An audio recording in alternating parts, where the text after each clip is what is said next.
Hey, good morning. This is CJ again, and today I want to talk about the idea of an input. So, what is an input? Well, in this case, I'm talking about what are the information sources that we are utilizing to fill our brains with data. Because the information that we take into our brains in any time, especially during a time of a crisis, is going to affect the way we feel. The way we feel is going to affect the decisions that we make. The decisions that we make are going to affect our results, and those results are going to, guess what? They're going to affect the way we feel again. And it's going to create this big loop that goes over and over and over again. So when you think about the inputs every day, what are the types of inputs we should be having?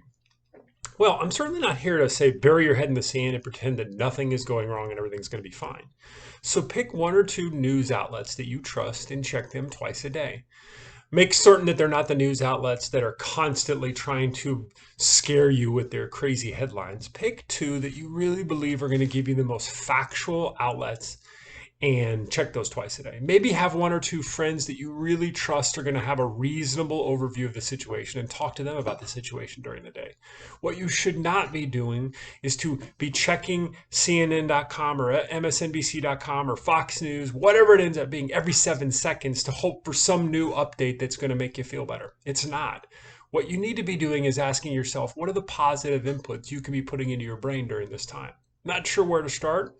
Maybe you need to listen to an uplifting podcast. If you're a person of faith like me, maybe spend a little bit more time in the Word. I'm reading some great books right now on spirituality. You can email me and I'll give you those books.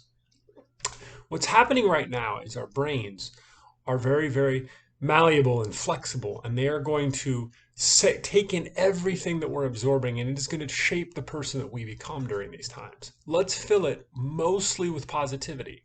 I'm not saying ignore what's going on in the world, but fill it mostly with positivity.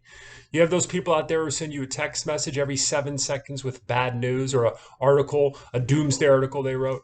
Ignore those people. Figure out a way to block their texts, right? Spend your days being as positive as possible based upon the circumstances we've got. You have the choice of the information you allow in your brain today. Be careful of those inputs.